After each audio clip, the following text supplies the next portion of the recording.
സംഗതി കുഴപ്പത്തിലേക്ക് നീങ്ങിക്കൊണ്ടിരിക്കുക. എന്റെ latest photo സഹിതം വാർത്ത പത്രത്തിൽ വന്നിട്ടുണ്ട്. നോക്ക്. മുലപ്പാൽ വേണമെന്ന് പറഞ്ഞ ചേട്ടന്മാർക്ക് വീട്ടിൽ കയറി കൊടുക്കുന്നുണ്ട്. ഓ മൈ ഗോഡ്, പുറത്തിറങ്ങാൻ പറ്റാത്ത സ്ഥിതിയായല്ലോ ഈശ്വര. വേറെ 1-2 പേർ കൂടെ വേണമെന്ന് പറഞ്ഞിട്ടുണ്ട്. അവരെ തപ്പിക്കൊണ്ടിരിക്കുകയാണ് മലയാളികൾ. ഞാൻ മാത്രമല്ല, അവരെല്ലാവരും. അഡ്രസ് കറക്റ്റ് കിട്ടിയാൽ വീട്ടിൽ കയറി ഭാര്യയുടെയും മക്കളുടെയും മുന്നിൽ വെച്ച് കൊടുക്കുമെന്ന് അറിയിച്ചിട്ടുണ്ട്.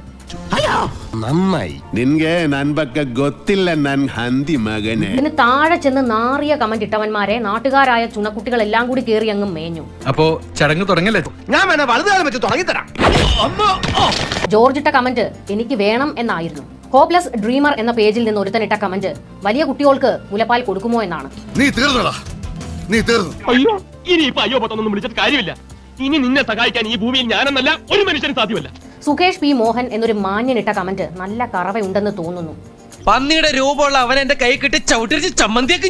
പിന്നെ ഒരുത്തൻ, അതും തെക്കോട്ടെടുക്കാൻ പരുവത്തിലായ ഒരു അമ്മാവൻ, മോഹനൻ പിള്ള ഭാസ്കര കുറുപ്പ് എന്ന മഹാൻ ഇട്ടത് മറുപടി ഉടനെ വേണം. കുറച്ച് വെയിറ്റ് ചെയ്യും, കയ്യോടെ തന്നുവിടാം. വീട്ടുകാർക്കും ബോധ്യപ്പെടണം. എനിക്ക് കുറച്ച് വേണം, അത് കുപ്പിയിൽ തന്നാൽ പോരാ, നേരിട്ട് വലിച്ചു കുടിക്കണം, പറ്റുമോ എന്നാണ്.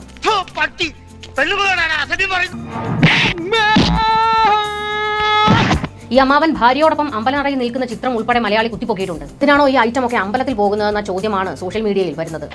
ആയുസ് തീർന്നിട്ട് ആർത്തി തീർന്നില്ലേ? ഈ കമന്റ് ഇട്ടവരെ ഒക്കെ ആടപടലം എടുത്തിട്ട് തേച്ചൊട്ടിക്കുന്നുണ്ട് മലയാളികൾ. നീ എന്തൊരു വൃത്തികേടായി കാണിച്ചത്. ഇനി ചോദിച്ച ഓരോരുത്തർക്ക് കൊടുക്കാനായിട്ട് പോയിട്ടുണ്ട് ഈ ചുണക്കുട്ടികൾ. നാട്ടുകാരായാൽ അങ്ങനെ വേണം. അപ്പൊ 2 തല്ല് ഇനിയും പെൻഡി. നെഞ്ചിൽ ചവിട്ട് കിട്ടിയ വാടക ഉണ്ടല്ലോ, പാല് കുടിച്ച് സന്തോഷായില്ലേ? ഇനി അല്പം വിശ്രമിച്ചോളൂ. ഇവനൊന്നും ജീവിച്ചിരുന്നിട്ട് ഇനി യാതൊരു കാര്യമില്ല. ഇമാതിരി പോക്ക് കാണിക്കണം. ഇനിയും വേണ്ടി വന്നാൽ ഞാൻ ഇതുപോലെ വിളിപ്പിക്കും.